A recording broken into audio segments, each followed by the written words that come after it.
সুপ্রিয় দর্শক আসসালামু আলাইকুম। Rekha's blog and cooking show এর আরও একটি নতুন ভিডিও দেখার জন্য আপনাদের জানাই স্বাগতম। আমার আজকের ভিডিওতে থাকছে নরম তুলতুলে চিকেন বান।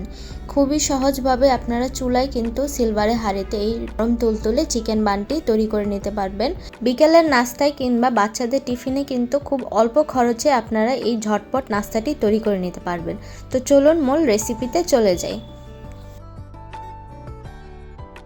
নাস্তাটি তৈরির জন্য প্রথমে আমি ডোটা তৈরি করে নেব। এখানে আমি 2 কাপ ময়দা নিয়ে নিচ্ছি। আপনারা চাইলে এটা আটা দিয়েও তৈরি করে নিতে পারবেন। আর এখানে দিচ্ছি আমি হাফ টেবিল চামচ ইস্ট, আর দিচ্ছি 1/4 কাপ চিনি, আর দিচ্ছি স্বাদ মতো লবণ। আমি এখানে ইনস্ট্যান্ট ইস্ট ব্যবহার করেছি। আপনারা যদি ড্রাই ইস্ট ব্যবহার করে থাকেন তাহলে কুসুম গরম দুধে কিন্তু 10 মিনিট ইস্টটা অ্যাক্টিভ করে নিতে হবে ইস্টটা দিয়ে। আর এখানে সবগুলো উপকরণ মিশিয়ে আমি 1 কাপ লিকুইড দুধ নিয়েছি কুসুম গরম দিয়ে। এখন সবগুলো উপকরণ ভালোভাবে মিশিয়ে একটা ডো তৈরি করে নিচ্ছি। আমি লিকুইড দুধটা কিন্তু 2 বারে অ্যাড করেছি। আমার মোট এখানে প্রায় 1.5 কাপের মতো লিকুইড দুধ লেগেছে ডোটা তৈরি করতে। যে হাত দিয়ে ভালোভাবে এখন মতে একটা সফট ডো তৈরি করে নিতে হবে। এই কাজটা যত সময় নিয়ে করবেন ততই আপনাদের চিকেন বানটা কিন্তু সফট আর ফ্লাফি হবে, তাই সময় নিয়ে ডোটা তৈরি করবেন। তো এই পর্যায়ে এখানে আমি 2 টেবিল চামচ রান্নার রেগুলার তেল দিয়ে দিলাম। আপনারা চাইলে এখানে মেল্টেড বাটার ব্যবহার করতে পারেন। তেলটা দিয়ে প্রায় 10 থেকে 15 মিনিট আমি ভালোভাবে ডোটা মতে নেব, যতক্ষণ না একদম ডোটা সফট হয়ে যাচ্ছে। যেরকম সফট আর মসৃণ একটা ডো তৈরি করে নিতে হবে। ডোটা তৈরি হয়ে গিয়েছে। এখন উপর আমি একটু তেল মাখিয়ে এটাকে আমি 1 ঘন্টার জন্য রেস্টে রেখে দেব। কমপক্ষে আপনারা ডোটা 1 ঘন্টা রেস্টে রেখে দিবেন, তাহলে ভিতরে ইস্টটা অ্যাক্টিভ হবে। এটা ডোটা রেস্টে রেখে এখানে আমি চিকেনের যে পুরটা তৈরি করব সেটা তৈরি করতে চলে আসলাম। একটা কড়াইতে আমি 2 টেবিল চামচ তেল দিয়ে নিয়েছি, আর এখানে দিচ্ছি 1 কাপ পেঁয়াজ কুচি। পেঁয়াজটা ভালো করে কুচি করে কেটে এখন আমি পেঁয়াজটা দিয়ে ভালোভাবে নেড়েচেড়ে 1 থেকে 2 মিনিট ভালোভাবে ভেজে নিচ্ছি। এই যে ভাজা হয়ে গিয়েছে, এখন এই পর্যায়ে আমি মুরগির মাংস অ্যাড করব। এখানে আমি মুরগির বুকের মাংস সেদ্ধ করে এটা ভালোভাবে এরকমভাবে ছাড়িয়ে নিয়েছি। আমি 1 কাপ পরিমাণ এরকম সেদ্ধ বুকের মাংস দিয়ে দিলাম। দিয়ে এখন আবার ভালোভাবে ভেজে নিচ্ছি পেঁয়াজের সাথে। তো মুরগিটা সেদ্ধ করার সময় কিন্তু আমি পানিতে 1 চা চামচ করে আদা রসুন বাটা দিয়ে সেদ্ধ করে নিয়েছিলাম, তাই আমি এখানে আর আদা রসুন দিচ্ছি না। স্বাদ মতো লবণ, হাফ চা চামচ গোলমরিচের গুঁড়া, হাফ চা চামচ জিরার গুঁড়া এবং 1 চা চামচ আমি সয়া সস অ্যাড করছি। দিয়ে এখন সবগুলো উপকরণ ভালোভাবে মিশিয়ে নিচ্ছি। যে মিশিয়ে কিছুক্ষণ ভেজে নিয়েছি। এখন এখানে আমি দিচ্ছি 1 টেবিল চামচ কর্নফ্লাওয়ার। দিয়ে কর্নফ্লাওয়ারটা দেওয়ার পর আমি 2 মিনিটের মতো ভালোভাবে ভেজে নিচ্ছি। যে ভাজা হয়ে গিয়েছে, এখন আমি এই চিকেনের পুরটা আরও ক্রিমি টেস্ট করার জন্য এখানে আমি হাফ কাপ লিকুইড দুধ দিয়ে দিচ্ছি। দিয়ে আবার নেড়ে চেড়ে মিশিয়ে নিচ্ছি ভালোভাবে। এই যে মেশানো হয়ে গিয়েছে, এখানে আমি 2টা কাঁচামরিচ কুচি দিয়ে দিলাম।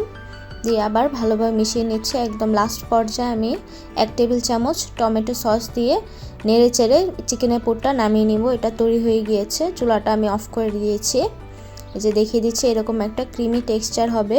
চিকেনের পুরটা হয়ে গিয়েছে। এখন আমি এটা নামিয়ে একটা বাটিতে এক সাইডে রেখে দিব। আর 1 ঘন্টা হয়ে গিয়েছে আমরা যে ডোটা রেস্টে রেখেছিলাম, দেখুন কি সুন্দর ফুলে একদম ডাবল হয়ে গিয়েছে।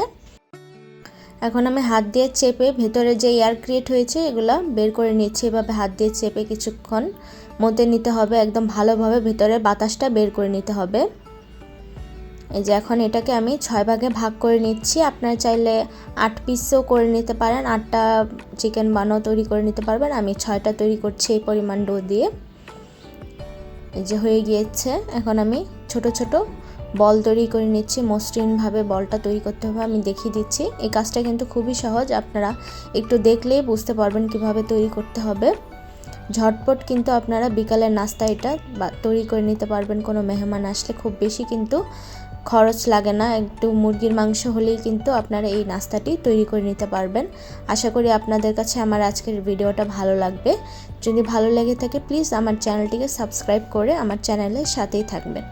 এই যে সবগুলো বল তৈরি হয়ে গিয়েছে। এখন একটা বল নিয়ে আমি রুটির শেপ দিয়ে নিচ্ছি। এরকম একটা ছোট আকারের রুটি তৈরি করে নিতে হবে। এই যে হয়ে গিয়েছে। এখন মধ্যে আমি যে চিকেনের পুরটা তৈরি করেছিলাম সেটা অল্প পরিমাণে দিয়ে দিচ্ছি, দিয়ে এখন একটা রোল তৈরি করে নিব। এটা কিন্তু খুবই সহজ তৈরি করা, আপনারা একটু দেখলেই বুঝতে পারবেন কিভাবে তৈরি করতে হবে। এই যে হয়ে গিয়েছে একটা রোল, আমি আবার আরেকটা তৈরি করে দেখিয়ে দিচ্ছি। খুব বেশি কিন্তু সময় লাগে না, এই যে এইভাবে বেলে নিলে কিন্তু একটা রুটি তৈরি হয়ে গিয়েছে। দেখুন, খুব বেশি বড়ও না আবার খুব ছোটও না, মিডিয়াম সাইজের একটা রুটি তৈরি করে নিতে হবে। দিয়ে এখন এর মধ্যে চিকেনের পুর দিয়ে একটা রোল তৈরি করে নিচ্ছি এভাবে। এই যে হয়ে গিয়েছে রোল। এখন আমি এগুলা একটা স্টিলের প্লেটে নিয়ে নিচ্ছি, আপনারা চাইলে পিৎজা মোল্ডেও নিতে পারেন। আমি স্টিলের প্লেটের মধ্যে নিয়েই দেখিয়ে দিচ্ছি। এই প্লেটের মধ্যে আমি তেল ব্রাশ করে নিয়েছিলাম, এখন এর মধ্যে আমি রোলগুলো দিয়ে দিচ্ছি। রোলগুলো কিন্তু আলাদাভাবে আর রেস্টে রাখতে হবে না, বানাতে বানাতে দেখবেন রোলগুলো কিন্তু ফুলে ডাবল হয়ে গিয়েছে, দেখতে পাচ্ছেন। এই যে হয়ে গিয়েছে। আমি একটা প্লেটে 3টা করে দিচ্ছি, আপনারা চাইলে 2টা করেও দিতে পারেন। আর এখানে আমি একটা ডিম ফেটিয়ে নিয়েছি, এখন উপরে আমি ডিম ব্রাশ করে দিচ্ছি। একদম সুন্দর বেকারির মতো সুন্দর একটা কালার চলে আসবে কিন্তু ডিমটা ব্রাশ করে দিলে। আর উপরে আমি সাদা তিল দিয়ে দিচ্ছি, আপনাদের হাতের কাছে থাকলে দিবেন, আর না দিলেও অসুবিধা নেই। আমি দেখতে সুন্দর লাগবে তাই আমি দিয়ে দিয়েছি। এই যে আমি আরেকটার উপরেও ব্রাশ করে দেখিয়ে দিচ্ছি, আপনারা চাইলে এখানে লিকুইড দুধও ব্রাশ করতে পারেন যদি আপনাদের ডিম দিতে ইচ্ছে না হয়। এই যে হয়ে গিয়েছে। এখন আমি চুলায় বেক করতে চলে যাব। চুলায় বেক করার জন্য আমি এখানে একটা সিলভারের হাঁড়ি 10 মিনিট আগে মিডিয়াম টু লো হিটে প্রিহিট করে নিয়েছিলাম। এই যে দেখিয়ে দিচ্ছি, স্ট্যান্ডটা সহই কিন্তু আমি প্রিহিট করে নিয়েছিলাম। এখন এর মধ্যে আমি 2টা সাদা কাগজ দিয়ে দিলাম এবং একটা স্ট্যান্ড দিয়ে উপরে আমি স্টিলের প্লেটটা বসিয়ে দিলাম এবং ঢাকনা দিয়ে ঢেকে দিচ্ছি। আমি 30 মিনিট বেক করে নেব মিডিয়াম টু লো হিটে। এই কাগজটা দেওয়ার ফলেই কিন্তু সুন্দর একটা কালার চলে আসবে, আর অবশ্যই কিন্তু সিলভারের ঢাকনা ব্যবহার করতে হবে। এই যে দেখুন কি সুন্দর কালার চলে এসেছে ওভেনের মতো।